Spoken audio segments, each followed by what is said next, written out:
Hello and welcome to the War in the Pacific. It is the 2nd of January 1942 in the play-by-mail campaign between Wirraway and Encircled.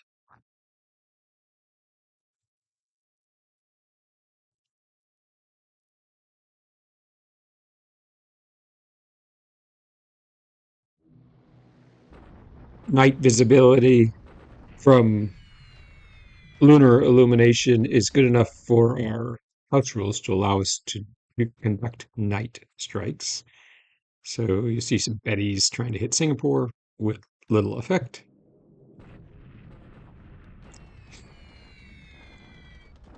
And Soerabaja, again, little effect.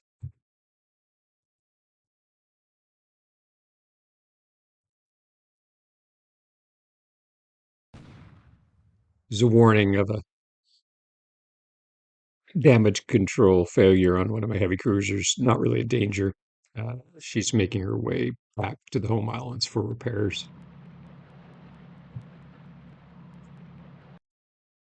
We're landing at Kavieng to eliminate the Australian paratroopers that are there.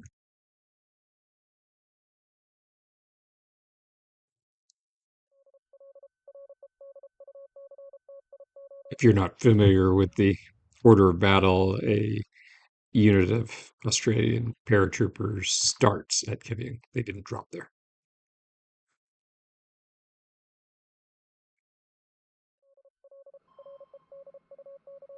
I-164 is operating off Karachi and facing some ASW.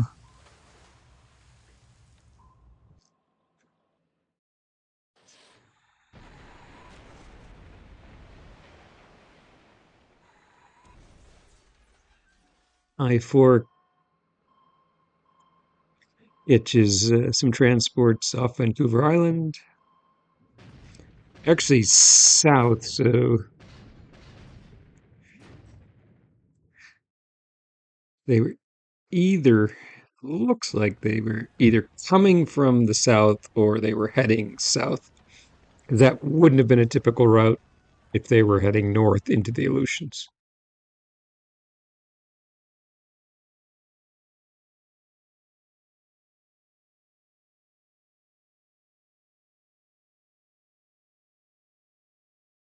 Glenn's picking up other activity in Alaska.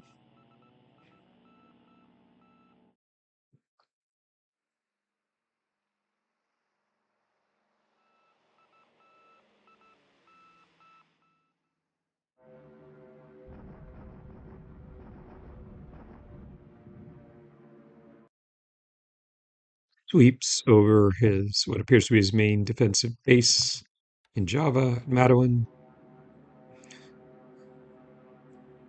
So he is sweeping my base at Jakarta. I just have some Oscar 1As over that base. The Oscar 1A, if you're not familiar, only has two 7.62 machine guns for armaments, really just a Nate with better speed.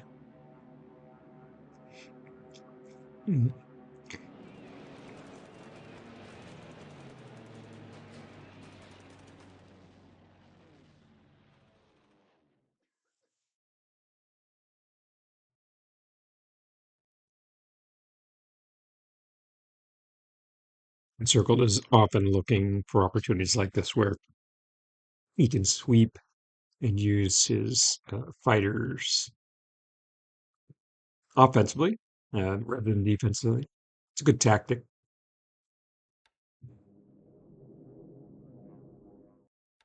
I want to close the airfield or Blair pretty permanently so he can't use it as a staging base when he eventually has to evacuate Singapore, which is probably coming up within a week or so. And some of the short leg fighters like the Buffaloes, if he's trying to get them back to Burma. Um, they can't fly through Port Blair.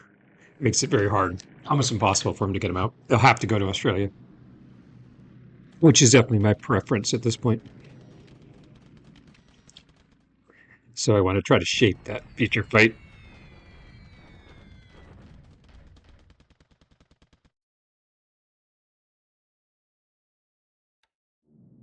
Weather's not very good. We're not getting a lot of airfield hits, but that's fine. Enough to stop any fort building, and over time we'll shut down that base entirely.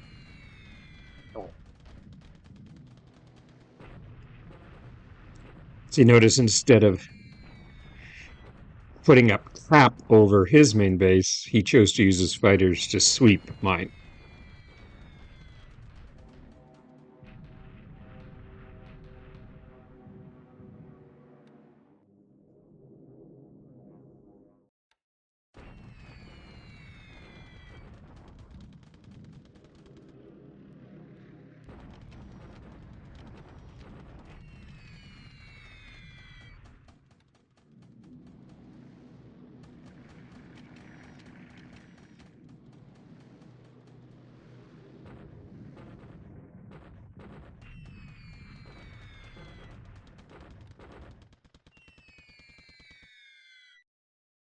It's like I set my Marys pretty low, uh, so lost one to flak. So 8th Indian Brigade is trying to wind its way down its path. I don't think his plan is escape here. I think his plan is to try to get a unit onto this rail line so he can stop strategic movement along the rail line down to Jorobaru when my armor eventually reaches there. Also notice this unit here north of Jorobaru. He's been doing this. He uses his motorizer armor units, they're really armored car units, and he'll try to time it just so my armor unit moves into the hex, sets up for an attack, and he is able to move out of the hex before I can attack, and I have to start the same kabuki dance all over the next day with a 24-hour delay. It's very good tactic. It's hard to pull off consistently, but he knows he's going to use those units anyway, so he can risk it.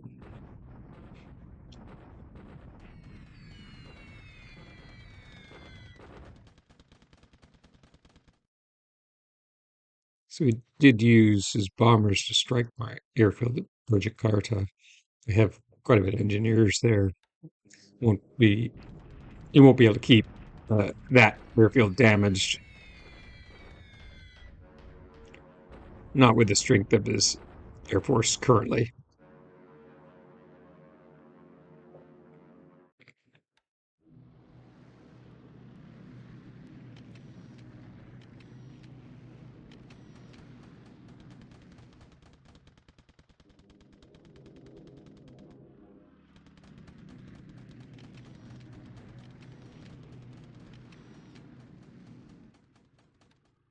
Son, Sonya's are just trying to slow his units that are trying to interdict my rail line in China.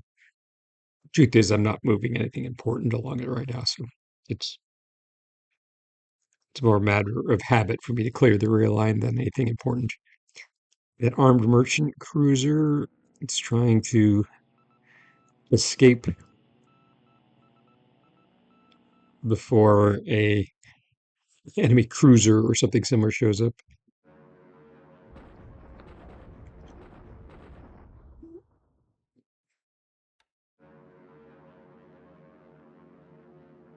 So he's sweeping here.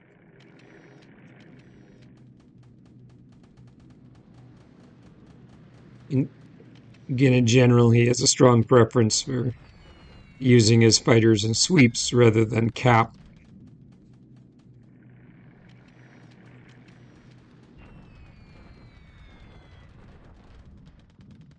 We will be able to use that against him.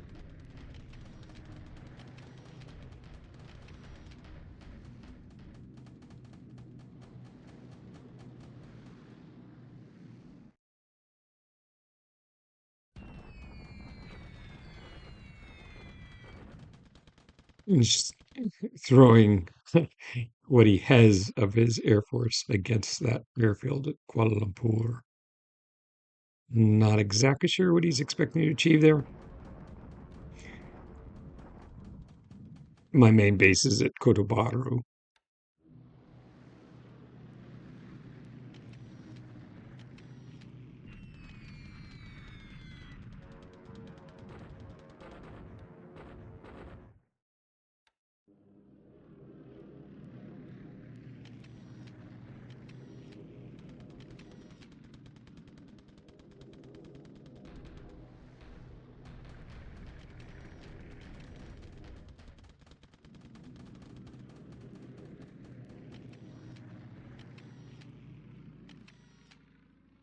Still more sweeps and more sweeps and more sweeps.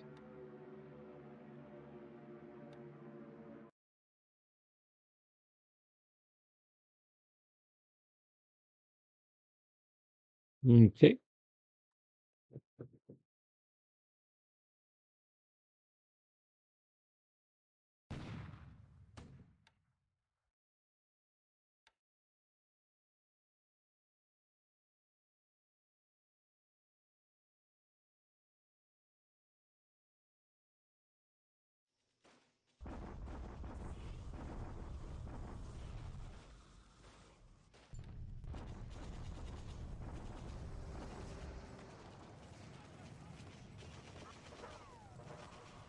This, so he moved this corps, the Chinese corps, the 93rd, onto the Nanyang Xi'an Highway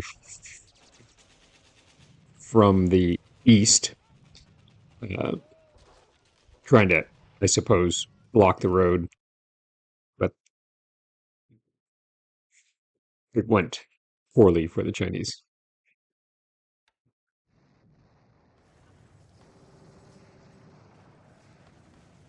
Okay, so in this case, instead of one of his motorized units, it's sort of some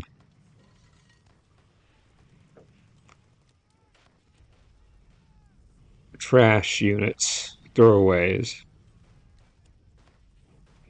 and one of them isn't destroyed, which is inconvenient for me.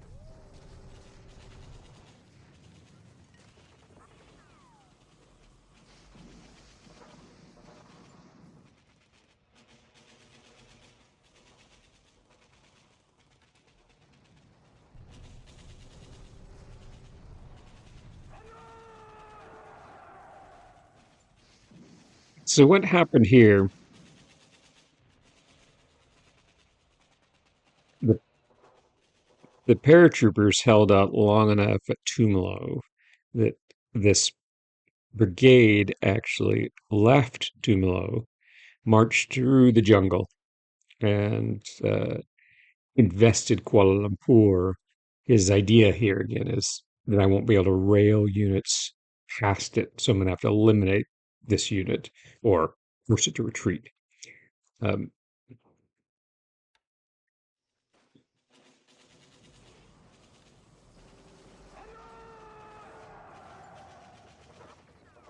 Two and a paratroopers, Japanese paratroopers, run off some an Australian remnant.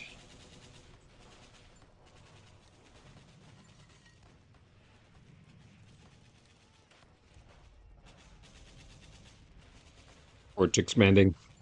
We'll speed through this.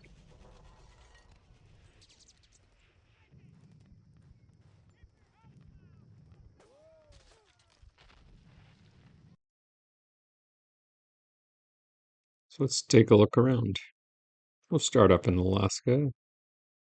So it looks like a submarine operating off Kiska Island.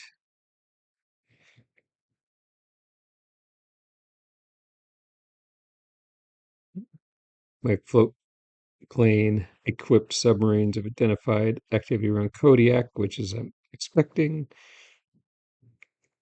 So I have a total of 5 submarines operating essentially in the Gulf of Alaska, trying to interdict the flow of troops and supplies to the Aleutian Theater. Meanwhile, I'm building up Shima Island. I have patrol aircraft operating out of Amchitka, and I have Attic, though I have to resupply it. Just unloaded a bunch of engineers at Paramashiro Jima to build up this as sort of the anchor of our operations in the Aleutians. In China. So it looks like he had made a decision to commit to this trail to Lanchao instead of trying to defend the road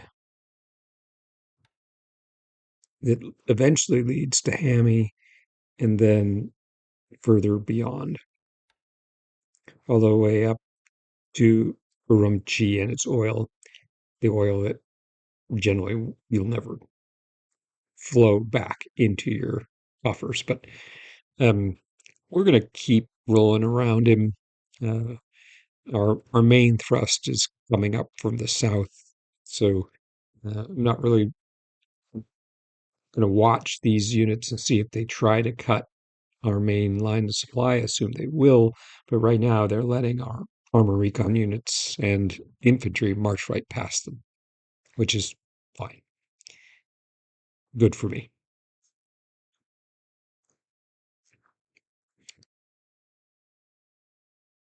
Our main armor thrust is here, and we're going to be fighting over this hex with the units that are in here. About 1,000 AV, and then its reinforcements, I'm sure, over the coming week. Meanwhile, we're about to cross over and take Henyang. We want to clear out this entire zone and then attack Changship. From there, once all this, well, it's a relatively modest amount of light industry, but still useful. Once this is in our hands, we'll actually push down towards Quellen unless he gives us the opportunity, which is unlikely, um, to push north. These are just infantry formations. We have no armor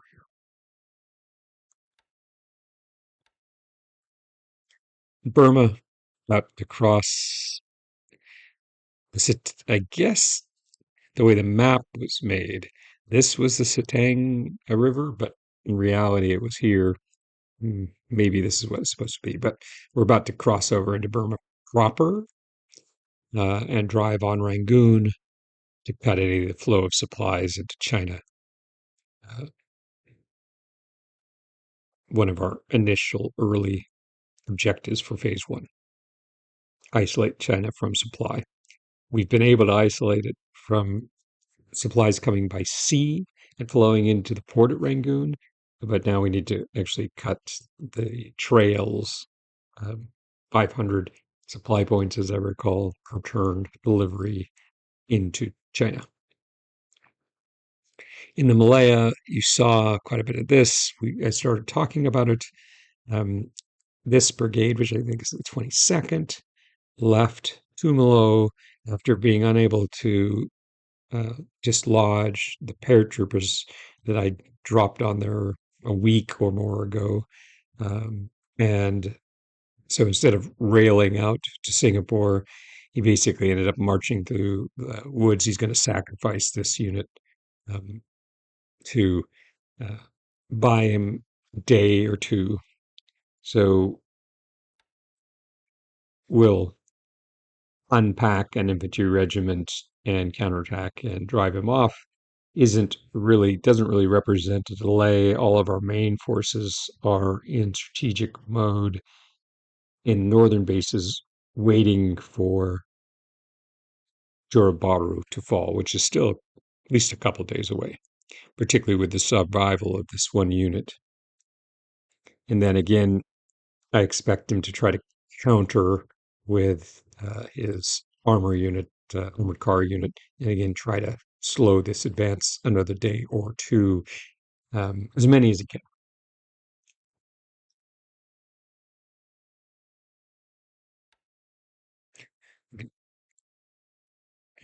While we're here, we can go ahead and check losses.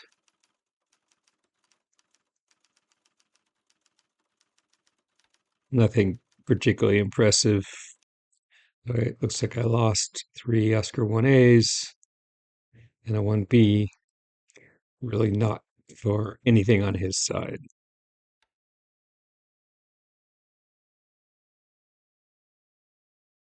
So on Java,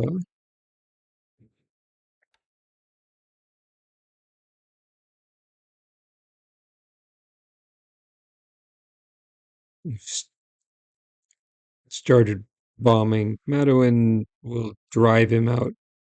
Uh, Looks like he is going to sacrifice a unit here. So he marched a unit from his main base into Surakarta, again, trying to buy himself a day or two. What we'll do is use a limited deliberate attack and then set everybody else on pursuit. And assuming we can calibrate it right, assuming I can calibrate it right, I won't destroy this unit. I'll force it to retreat and drag many of my units halfway or all the way into his main base.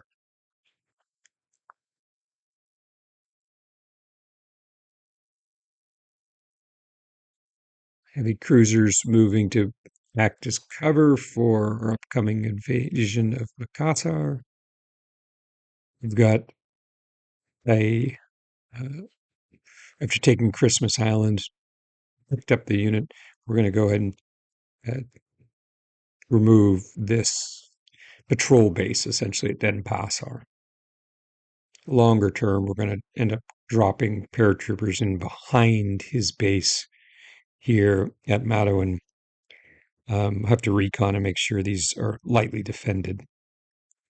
But I was originally going to use these and land them behind him and march them, but I think instead I'll just take Denpasar, and when my paratroopers arrive in a day or two, we'll set ourselves up so we can drop in behind him. So eventually these units will be forced to surrender.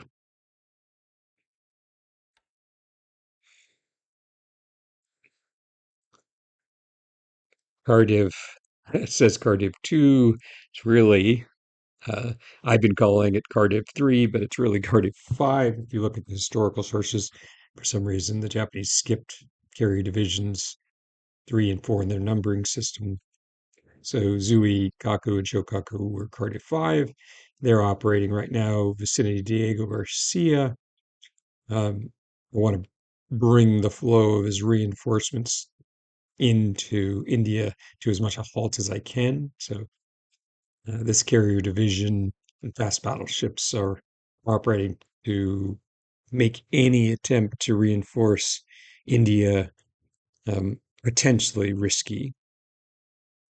He's been trying to shadow me, a pretty good technique. He's been trying to shadow me with submarines so he can judge by whether or not they're spotted or not, approximately where he thinks my carriers may be.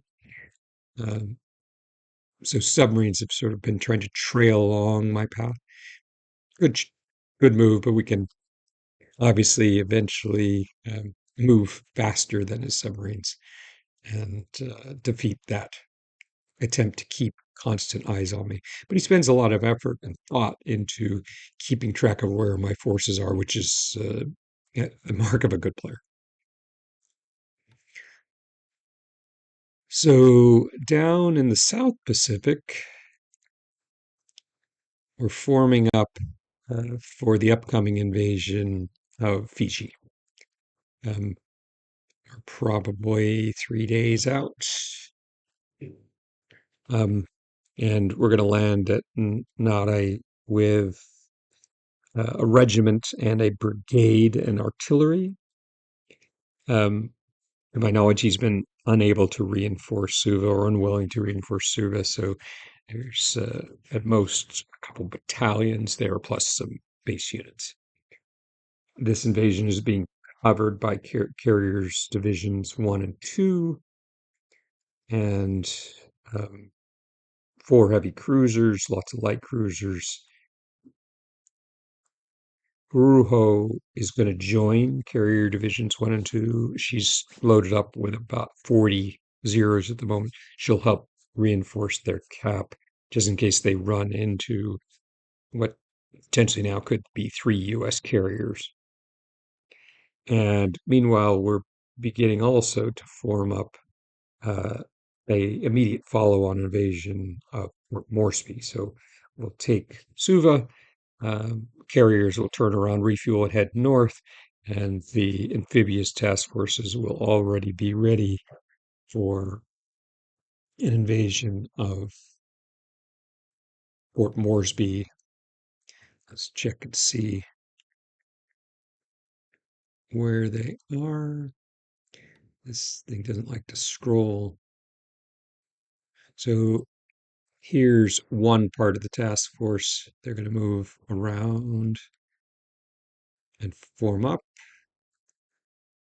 The other,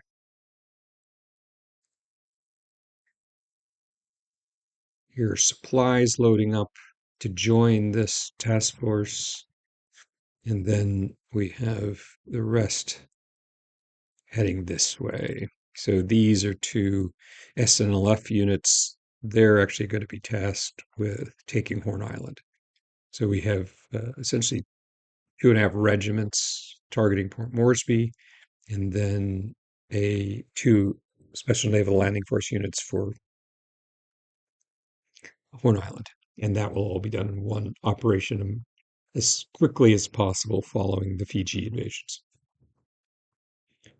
Okay, well that's where we sit as of now, the 3rd of January. So our next episode will cover the invasion of Fiji. Looking forward to our next chance to talk.